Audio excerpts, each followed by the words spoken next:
Halo semuanya, apa kabar dimanapun kalian berada? Kali ini kita akan menceritakan sebuah film yang berjudul Redemption Day yang dirilis pada bulan Januari tahun 2021. Disutradarai oleh Hikam Haji dan diperankan oleh Gary Dordan, Serinda Swan, Sammy Nessery, Andy Garcia, dan Bryce Baxter. Film ini akan mengisahkan seorang perwira marinir Amerika Serikat yang dibebas tugaskan dari kemiliteran setelah gagal menjalankan misi terakhirnya. Namun, ia harus menyelamatkan istrinya dari sekelompok teroris yang menyanderanya ketika mengunjungi wilayah di perbatasan Maroko dan Aljazair. Nah, kalau begitu, tanpa berlama-lama lagi, langsung saja kita simak alur kisahnya.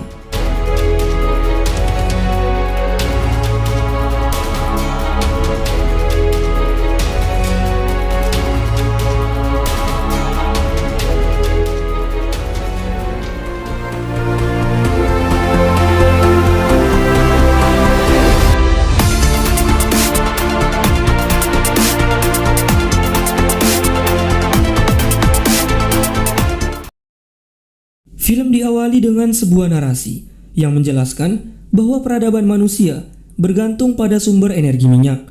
Bahkan, sumber energi minyak menjadi salah satu faktor penyebab terjadinya perang dan menjadi sumber dana dalam kegiatan terorisme. Amerika Serikat bahkan menghabiskan miliaran dolar dalam setahun untuk melakukan berbagai cara dalam melindungi pasokan minyak di seluruh dunia. Kemudian, scene berganti di sebuah pangkalan militer AS yang berada di wilayah Al-Tanf, Suriah. Di sini, kita diperkenalkan dengan seorang perwira marinir AS, yaitu Kapten Bradley Paxton. Ia diberikan misi oleh pimpinan untuk mengawal pengiriman suplai medis ke sebuah proyek yang dikendalikan oleh seorang pebisnis Amerika Serikat. Kapten Brad juga diberitahu bahwa pemilik proyek telah bernegosiasi dengan ISIS, sehingga perjalanan mereka dipastikan tidak akan dihalangi oleh siapapun. Setelah itu, kita diperkenalkan dengan Yunus Lalis. Ia merupakan pasukan perdamaian berkebangsaan Maroko yang telah lama berteman baik dengan Kapten Brad. Bersama beberapa pasukan perdamaian lainnya, Kapten Brad pun bergegas untuk mengantar suplai medis. Namun, di tengah perjalanan, Kapten Brad dan rombongannya dihadang oleh kelompok ISIS. Meskipun telah bernegosiasi, namun kelompok tersebut tidak menginginkan kedatangan para tentara AS. Misi tersebut pun gagal, serta menewaskan beberapa anggota Kapten Brad. Karena trauma, Kapten Brad pun dibebas tugaskan. Ia juga mendapatkan penghargaan tinggi dari pemerintah AS karena keberaniannya menahan serangan ISIS. Beberapa waktu kemudian, Kapten Brad pun menjalani kehidupan bersama keluarganya di New York. Ia terbangun dari tidurnya setelah mengalami mimpi buruk pasca insiden di Suriah. Di sini, Kapten Brad tinggal bersama istrinya, yaitu Kate Paxton, dan seorang putrinya, yaitu Claire Paxton. Mereka pun sarapan pagi bersama sebelum memulai rutinitas sehari-hari. Dad, are you taking me to school today? Setelah itu, Kapten Brad kemudian mengunjungi tempat pelatihan tinju. Di sini, kita diperkenalkan dengan Ed Paxton, yang merupakan ayah kandung Kapten Brad. Ed melatih mental dan fisik Kapten Brad untuk membantunya pulih dari trauma yang dialaminya. These things can shake. Okay, and you need to let someone. Oh, that's my boy. Give it to me. Di waktu yang sama, Kate Paxton menghadiri sebuah konferensi untuk membahas sebuah penemuan arkeolog. Ia bekerja sebagai ahli arkeolog Amerika Serikat dan berencana untuk melakukan sebuah misi penelitian di wilayah perbatasan Maroko dan Aljazair. That myself and my team here. Keesokan harinya, setelah mendapat izin dari Brad, Kate pun memutuskan berangkat pada sore hari menuju Maroko untuk memulai misi penelitiannya. Sesampainya di Maroko, Kate Paxton pun sempat memberi kabar kepada Brad dan juga putrinya. Just like with Grandpa. Sounds amazing. Setelah itu, ketika malam tiba, Kate pun berkumpul dengan para peneliti dan penemu lainnya. Di sini, Kate bertemu dengan Jean Rashidi, yang merupakan seorang arkeolog berkebangsaan Aljazair, Prancis. Kemudian, kita juga diperkenalkan dengan Tuan Asur, yang merupakan otoritas Maroko yang memberikan izin dan menyambut baik kedatangan Kate. Kita juga diperkenalkan dengan Amir Jadid yang akan memandu Kate menuju lokasi penelitiannya. Oh, thank you. Keesokan paginya, sebelum berangkat menuju lokasi penelitian, Kate dihampiri oleh kepala polisi Maroko yang diutus oleh teman dekat Kapten Brett, yaitu Yunus Lalis. Ia mengirim beberapa agen yang dipimpin oleh Dina Mansouri untuk mengawal Kate ke lokasi penelitiannya yang kebetulan berada di wilayah konflik antara Maroko dan Aljazair.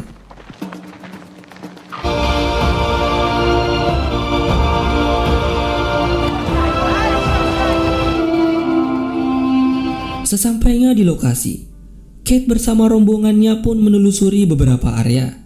Namun, tanpa disadari, mereka ternyata telah masuk ke garis wilayah Aljazair. Tak lama kemudian, kelompok militan dari Aljazair pun menyerang mereka.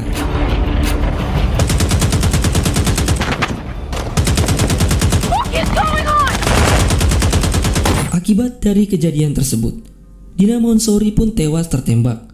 Sementara, Kate dan dua orang lainnya, yaitu Jen Rashidi dan Amir Jadid, ditawan oleh kelompok tersebut.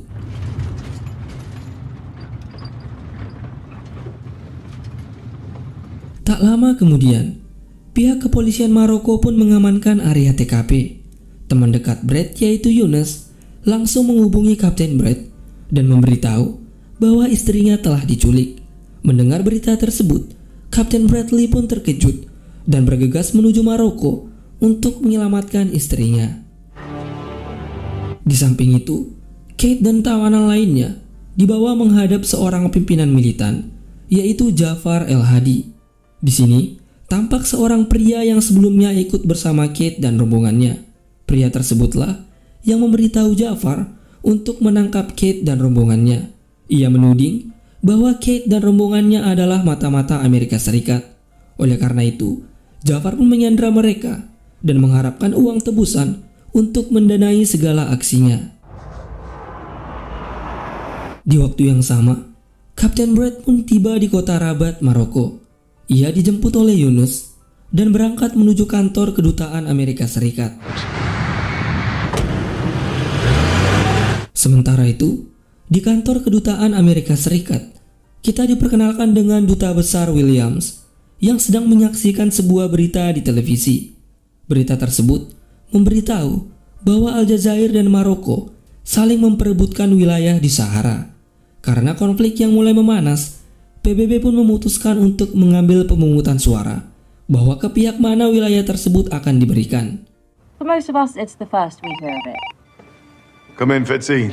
Tak lama kemudian, seorang kepala intelijen AS yaitu Tom Fitzgerald mengunjungi kantor Williams untuk membahas penculikan Kate. Namun, mereka sempat membahas wilayah konflik di Sahara yang diperebutkan oleh Maroko dan Aljazair. Ternyata, wilayah tersebut juga merupakan lokasi pengeboran minyak Amerika dan Inggris. Sementara itu, Aljazair tidak menginginkan Amerika Serikat dan Inggris berada di wilayah tersebut, yang berarti jika wilayah tersebut jatuh sepenuhnya kepada Aljazair, maka Amerika Serikat dan Inggris tidak dapat meneruskan bisnisnya di tempat tersebut. Sementara itu, penculikan yang dilakukan terhadap Kate dan rombongannya telah merusak kredibilitas Aljazair di mata dunia. William dan Fitz pun yakin hal tersebut akan membuat Aljazair kehilangan suara di PBB. I've read the rule book, Fitzy. Setelah itu, Kapten Bradley bersama kepala staf Maroko dan Yunus tiba di kantor Williams. Mereka pun membahas misi gabungan untuk mencari keberadaan Kate. Di sini, Tom sempat menolak keikutsertaan Kapten Brett dan Yunus dalam misi tersebut. Namun, karena izin telah diberikan oleh pemerintah Maroko, mereka pun bergabung dalam misi pencarian. Di sini, kepala staf Maroko menjelaskan bahwa pemimpin penculikan Kate yaitu Jafar El-Hadi merupakan buronan Interpol selama bertahun-tahun. Kepala intelijen Tom juga memberitahu kalau Jafar El-Hadi merupakan pria berkebangsaan Prancis yang terpapar paham radikalisme. Namun sayangnya, tidak ada informasi intelijen yang mengetahui lokasi persembunyiannya. Kapten Bradley pun mendesak seluruh pihak untuk memaksimalkan pencarian istrinya sebelum ia dieksekusi. Sir. Kemudian, di markas persembunyian Jafar El-Hadi, seorang pria yang mengkhianati Kate memberitahu Jafar bahwa ia telah membunuh seorang tawanannya, yaitu Amir Jadid. Karena melakukan tindakan tidak sesuai perintahnya, Jafar pun menembaknya hingga tewas. Setelah itu, ia pun berkumpul bersama anggotanya dan berencana untuk mengeksekusi Kate dan Jane jika tebusan yang akan ia minta tidak diberikan. Di waktu yang sama, pihak kepolisian Maroko memberitahu Yunus dan Kapten Brad bahwa mereka menemukan seorang tawanan yang selamat. Ia adalah Amir Jadid, yang sebelumnya dianggap telah tewas oleh seorang pria yang sebelumnya dibunuh oleh Jafar. Amir pun merincikan sedikit mengenai persembunyian Jafar yang berada di suatu tempat. That you listen to me now. Selanjutnya di suatu malam, beberapa anggota Jafar membawa Kate menuju sebuah tempat. Mereka memeriksa kondisi Kate yang sebelumnya didapat dalam keadaan muntah. Ternyata, Kate tidak mengetahui bahwa dirinya sedang mengandung. Keesokan harinya, Kapten Bradley dan Yunus mengunjungi badan kontra terorisme di kota Rabat. Di sini, mereka menyaksikan rekaman video Kate dan Jane Rashidi yang diancam akan dieksekusi penggal jika uang tebusan yang diminta tidak dikirim dalam waktu beberapa jam ke depan. Dalam video tersebut, Kate juga menjelaskan bahwa ia dalam kondisi sedang hamil. Mengetahui hal tersebut, Bradley pun langsung mengambil tindakan sendiri. Dibekali bantuan Badan Kontra Terorisme Maroko dan sedikit informasi dari Amir Jadid, ia pun bergegas menuju Aljazair untuk mencari dan menyelamatkan istrinya.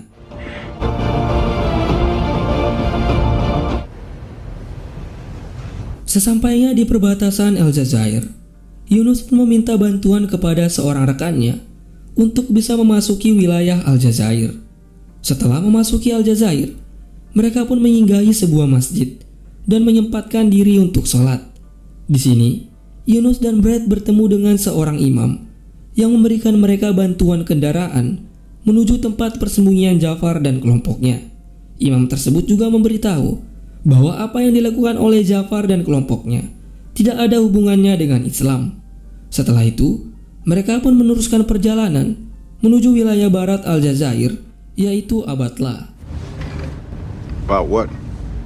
You don't need. Di tengah perjalanan, mereka membuntuti sebuah kendaraan mencurigakan yang diduga sedang menuju markas persembunyian Jafar. Setelah mengikutinya, mereka pun berhasil menemukan lokasi tersebut.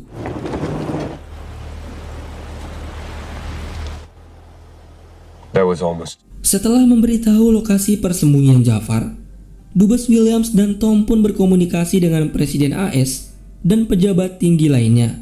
Di sini, Tom menjelaskan kepada Presiden bahwa ia tidak perlu menurunkan pasukan khusus untuk operasi penyelamatan Sandra.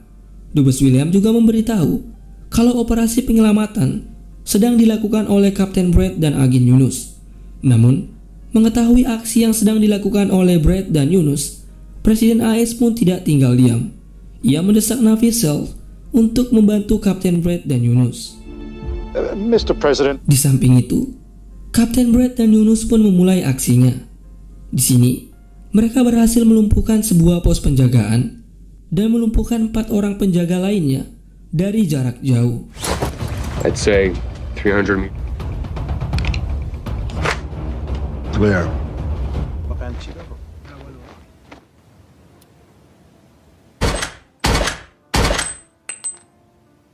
Setelah hari mulai gelap, Brad dan Yunus pun menyusup ke dalam dan membunuh satu persatu para penjaga.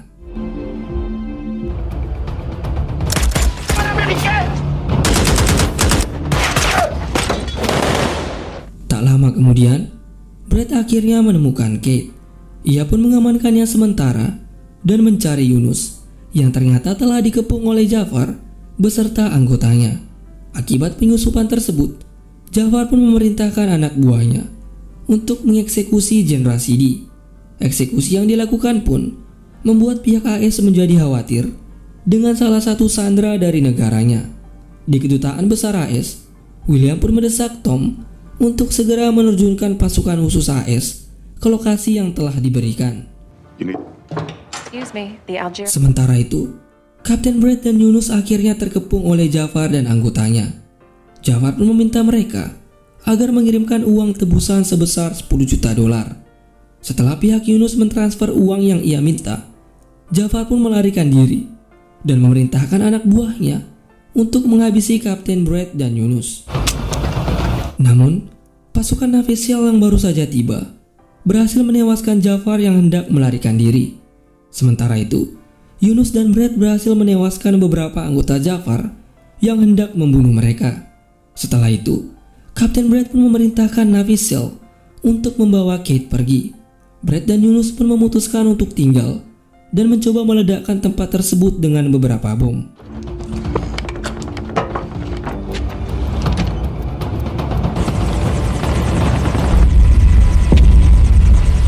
Saat tempat tersebut berhasil diledakkan, Kate dan pasukan Navisial pun mengira bahwa Kapten Brett dan Yunus telah tewas. Keesokan paginya, Brett pun bertemu kembali dengan Kate di perbatasan Maroko Aljazair. Ia dan Yunus ternyata selamat dari ledakan. Di akhir cerita, kita diperlihatkan Amir Jadid yang sedang berjalan menuju sebuah tempat. Di sini, ia bertemu dengan Tom serta seorang wanita yang merupakan intelijen CIA yang sebelumnya memata-matai Jafar El-Hadi. Kita juga diperkenalkan dengan seorang pria yang merupakan pengusaha minyak AS di Maroko. Dialah yang membayar Tom dan anak buahnya untuk merusak kredibilitas Aljazair demi memenangkan proyek pengeboran minyak di wilayah Sahara. Terungkap bahwa Amir Jadid sebenarnya bekerja untuk CIA bersama rekannya yang telah tewas dibunuh oleh Jafar. Mereka dengan sengaja membuat Kate seolah diculik oleh Aljazair dan memanfaatkan Jafar El-Hadi untuk merusak kredibilitas Aljazair di mata dunia. Tom juga dengan sengaja mengelabui Williams dan juga Presiden AS demi melancarkan rencananya. Ia juga mengira bahwa Kapten Brett dan Yunus telah tewas. Namun, aksi mereka ternyata telah terhendus oleh Badan Intelijen Maroko. Di sini, agen Yunus mengumpulkan segala bukti dan memberitahu Kapten Brett. Setelah itu, film pun selesai.